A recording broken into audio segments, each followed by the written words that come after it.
ഇന്ന് തന്നെ ഡൗൺലോഡ് ചെയ്യൂ. കാണൂ നിങ്ങളുടെ ഫേവറേറ്റ് ഷോസ്. ഇത്രയും കാലം ശ്യാമ സമ്പാദിച്ചു കൂട്ടിയതൊക്കെ സ്വന്തം ഇഷ്ടത്തിന് ചെലവാക്കിയില്ലേ?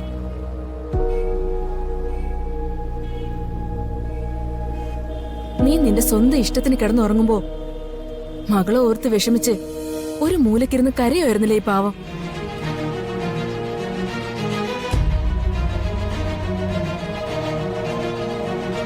നിങ്ങൾ എന്താ എന്നെ കുറിച്ച് കരുതിയിരിക്കുന്നേ?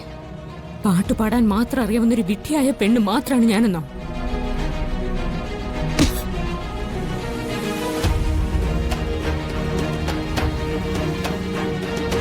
നിങ്ങളിപ്പോ ഉപദ്രവിക്കാൻ ശ്രമിച്ചതേ എന്റെ മോളെയാ.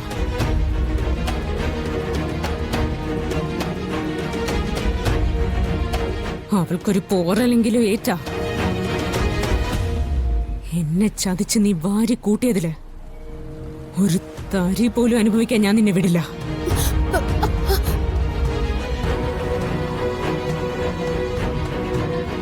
എല്ലാം അവസാനിപ്പിച്ചിട്ട് ഇതുവഴി മടങ്ങിക്കോണം. അല്ലെങ്കിൽ ഒരു അമ്മയുടെ പക എന്താന്നുള്ളത് നിങ്ങൾക്ക് ഞാൻ ബോധ്യപ്പെടുത്തി തരും.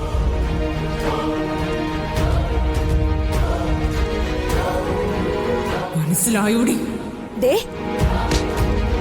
എന്താടി, നീ നിന്റെ കൊച്ചമ്മയെ രക്ഷിക്കാൻ വേണ്ടി ഇറങ്ങിയിരിക്കുവാണോ? നീ ആരാണ് എന്താന്നൊക്കെ എനിക്ക് നന്നായിട്ട് അറിയാം. ഇവളുണ്ടല്ലോ, ഈ ഐശ്വര്യ, ഇവൾക്ക് കഷ്ടപ്പെട്ട മാത്രം കിട്ടുന്ന കൂട്ടാളികളാ നിന്നെ പോലുള്ളവര്. പക്ഷെ എനിക്കോ എന്റെ മകൾക്കോ സുരക്ഷിതത്വം വേണമെന്ന് ഞാൻ വിളിച്ചു പറഞ്ഞ നിന്നെ പോലുള്ള ആയിരങ്ങൾ വന്ന് കാവൽ കിടക്കും.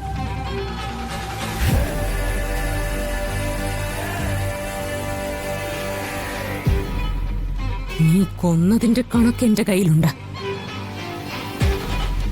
ഇനി നീ ആടി തകർക്കാൻ തീരുമാനിച്ച നിന്റെ കൊല എന്റെ കണക്കിലായിരിക്കും. മടിക്കില്ല ഞാൻ.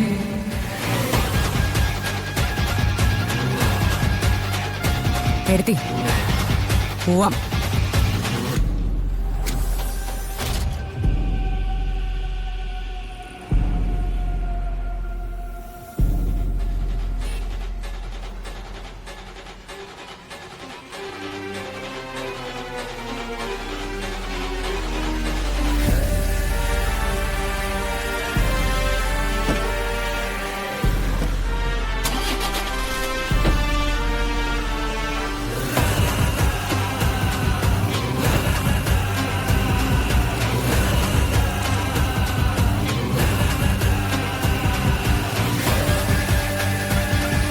ശ്യാമ എല്ലാം പറഞ്ഞ് അവസാനിപ്പിച്ചു.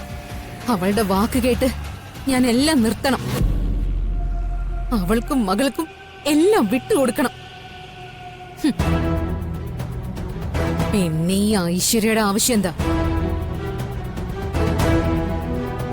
നീ നോക്കിക്കോ സോണിയ, ഇനി മുതൽ ഞാൻ ശ്യാമയ്ക്ക് മുന്നിൽ അഭിനയിക്കുന്നവളല്ല, അവളെയും മോളെയും കൊല്ലാൻ ആഗ്രഹിക്കുന്നവളാ.